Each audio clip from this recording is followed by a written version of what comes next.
Welcome again to MSc Academy. Hope you are doing well. तो बेटा हम बात कर रहे थे आपकी 9th बायो के चैप्टर नंबर 3 द सेल के topic 3.2 the structure of cell. Let's continue बेटा और टॉपिक. बेटा हमने प्रीवियस लेक्चर में स्टडी किया था सेल के बारे में, न्यूक्लियस एंड बेटा इनके फंक्शंस के बारे में हमने स्टडी किया था. Now let's learn about the cell membrane. बेटा आज के टॉपिक में हम इंशाल्लाह सेल मेम्ब्रेन के बारे में स्टडी करेंगे. तो बेटा सेल मेम्ब्रेन को हम प्लाज्मा मेम्ब्रेन भी कहते हैं and it is thin elastic and outer covering. ये बेटा बहुत बारीक और लचकदार होती है और बेटा पूरे साइटोप्लाज्म को इसने घेरा होता है, ठीक है, कवर किया होता है बाहर से, आउटर कवरिंग. एंड देन बेटा अगर इसके फंक्शंस की बात करें तो दे आर बेटा सिलेक्टिव परमेबल्स. ये जो है बेटा सिलेक्टिव परमेबल्स होते हैं, ये इन्हें हम सिलेक्टिव परमेबल्स कहते हैं. इसका मतलब ये होता है कि बेटा ये एक गार्ड, सिक्योरिटी गार्ड या चौकीदार की तरह काम करता है, ठीक है. Chiefly protein, lipids and small carbohydrates. अच्छा, ये सिक्योरिटी गार्ड की तरह बेटा काम करता है. ये सिर्फ जो कुछ ज़रूरी मॉलिक्यूल्स होती हैं उनको सेल के अंदर आने या उन सेल से बाहर जाने देता है, जबकि जो नुकसानदेह या गैर ज़रूरी चीज़ें होती हैं बेटा उनको सेल मेम्ब्रेन बाहर ही रोक लेती है, ठीक है, अंदर नहीं आने देती. एंड देन बेटा chiefly protein, lipids and small carbohydrates. बेटा ये बुनियादी तौर पर 3 चीज़ों से बनी है, प्रोटीन, लिपिड्स एंड कार्बोहाइड्रेट्स, बहुत थोड़ी मिकदार में. एंड देन बात करते हैं फ्लूइड मोज़ेक मॉडल की. Lipid by layer forms a fluid like layer. बेटा साइंसदानों ने इसकी बनावट को समझाने के लिए एक मॉडल दिया. इस मॉडल के मुताबिक इस लिपिड्स की बेटा 2 तहें हैं, बाय लेयर्स, इनके 2 लेयर्स या 2 तहें, ठीक है. एक माया की तरह काम करती है इनमें, और बेटा इस माया के अंदर प्रोटीन्स एम्बेडेड और सबमर्ज. इस माया के अंदर बेटा जो प्रोटीन्स के मॉलिक्यूल्स हैं वो इस तरह तैर रहे होते हैं जैसे समंदर में बर्फ़ के टुकड़े. और ये जो लिपिड्स और प्रोटीन्स हैं बेटा ये लेटरल मूवमेंट कर सकते हैं. Lipids and proteins move freely, यानी कि अपनी जगह तब्दील कर सकते हैं इजीली. एंड देन बात करते हैं कॉन्जुगेट मॉलिक्यूल्स की, यानी कि जुड़े हुए मॉलिक्यूल्स, कॉन्जुगेट मॉलिक्यूल्स. यहाँ बेटा कार्बोहाइड्रेट्स अकेले नहीं होते. जब वो प्रोटीन से मिलते हैं तो बेटा वो ग्लाइको प्रोटीन्स बनाते हैं. एंड देन बेटा अगर वो लिपिड से मिल जाते हैं तो वो ग्लाइकोलिपिड्स बनाते हैं, ठीक है. Carbohydrates plus protein, carbohydrates protein से मिलके ग्लाइकोप्रोटीन. एंड देन बट बेटा जब कार्बोहाइड्रेट्स लिपिड से मिलते हैं तो वो ग्लाइकोलिपिड्स बनाते हैं. एंड देन बात करते हैं कोलेस्ट्रॉल की. Attached inside lipid by layer. इसके अलावा बेटा इस मेम्ब्रेन को अंदर इस मेम्ब्रेन के अंदर जो है बेटा कोलेस्ट्रॉल भी होता है जो इसे मजबूती देता है या स्ट्रॉन्ग करता है. एंड देन बेटा एब्सेंट इन बैक्टीरिया. एक बात आप याद रखें कि बैक्टीरिया की मेम्ब्रेन में कोलेस्ट्रॉल नहीं होता.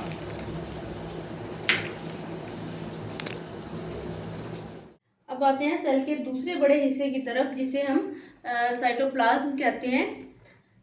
तो बेटा ये जेली जैसा मादा होता है जो सेल के अंदर हर तरफ फैला होता है, ठीक है. It is a jelly like substance inside the cell and its chemical mixture is water, protein, enzymes and salt. ये पानी, प्रोटीन, एंजाइम्स और नमकियात का एक कम्प्लेक्स मिक्सचर होता है, ठीक है.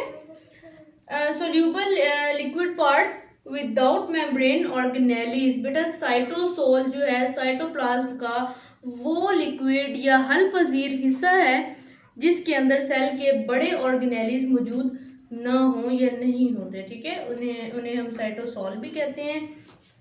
एंड देन बात करते हैं इसके मेन फंक्शन की.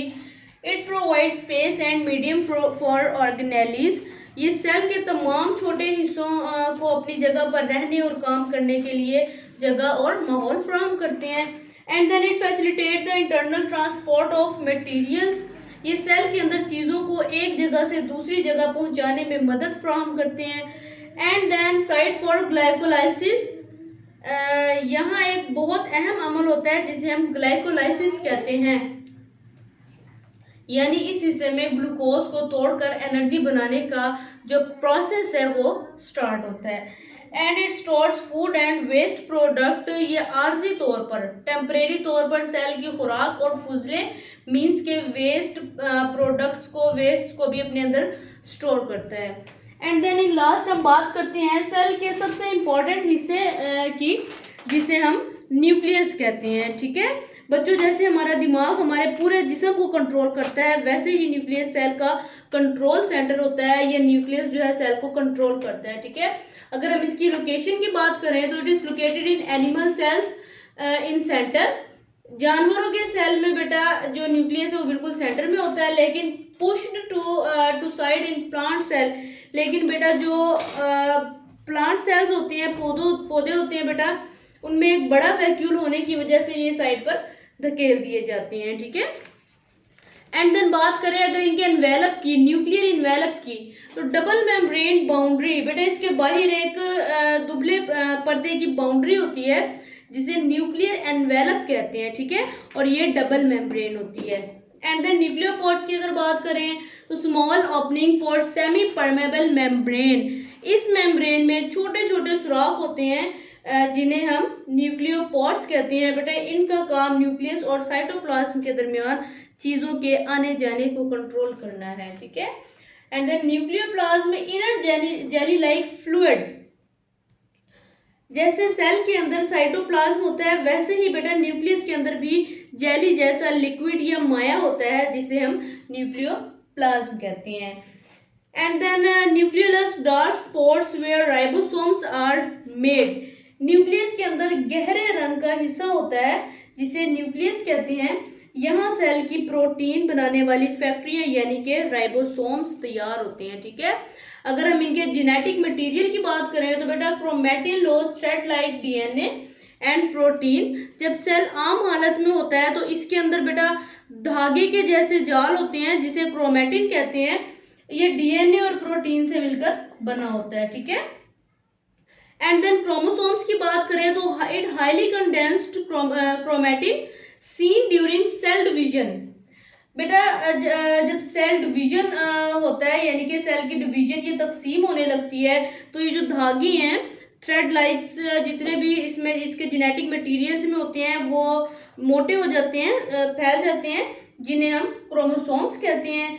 एंड देन बेटा डीएनए फंक्शन जो इसके it contains genes that control cells and carry heredity. बेटा इनमें जो डीएनए के अंदर जीन्स होते हैं जो सेल के तमाम काम चलाते हैं। ठीक है, दैट कंट्रोल सेल को कंट्रोल करते हैं। एंड कैरी हेरिडिटी, और जो खसूसियात होती हैं उनको वालिदैन से बच्चों में मुंतकिल करते हैं। थैंक यू बेटा फॉर अटेंडिंग टुडेज क्लास। इंशाल्लाह मिलते हैं नेक्स्ट टॉपिक के साथ। थैंक यू, अल्लाह हाफिज़।